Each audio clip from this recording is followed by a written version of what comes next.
Family কার্ডের মতোই pilot প্রকল্প হিসেবে চালু হবে কৃষক কার্ড। আন্তঃমন্ত্রণালয় সভায় প্রধানমন্ত্রীর নির্দেশ।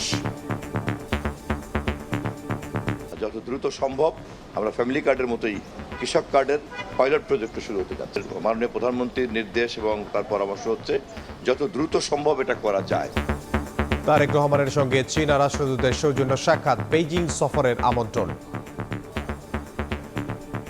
এই সম্পর্ক তাতে কীভাবে আরও জোরদার করা যায় এবং এটা নতুন মাত্রায় নিয়ে কাজ করা, বাংলাদেশের ডেভেলপমেন্ট নিয়ে কাজ করা, দুই দেশের মানুষের সম্পর্ক উন্নয়ন হবে। ওনাকে আমন্ত্রণ জানানো হয়েছে চায়না ভিজিটের সময়সূচি, ওইগুলা তো আর ঠিক হয়নি।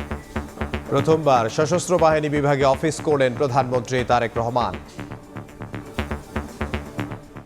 দেখছিলেন প্রধান শিরোনাম। দুপুরের সময় সঙ্গে আছে আমি ইমদাদুল হক।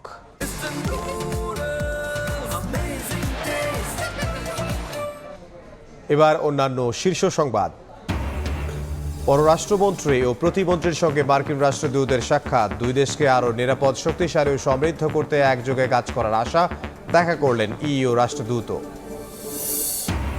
6 সিটি কর্পোরেশনে নতুন প্রশাসক নিয়োগ। ঢাকা দক্ষিণে আব্দুস সালাম, উত্তরে শফিকুল ইসলাম খান। স্থানীয় সরকার নির্বাচনকে প্রাধান্য দেবে সরকার, জানালেন মির্জা ফখরুল।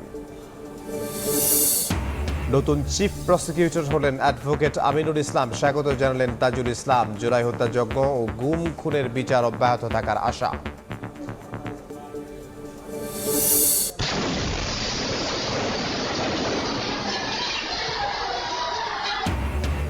চট্টগ্রামে বাসায় জমে থাকা গ্যাস থেকে বিস্ফোরণে শিশুসহ দগ্ধ 9, শতভাগ পুড়েছে 3 জনের শরীর। রাজধানীর হাজারীবাগে চুলা থেকে আগুনে একই পরিবারের 4 জন দগ্ধ।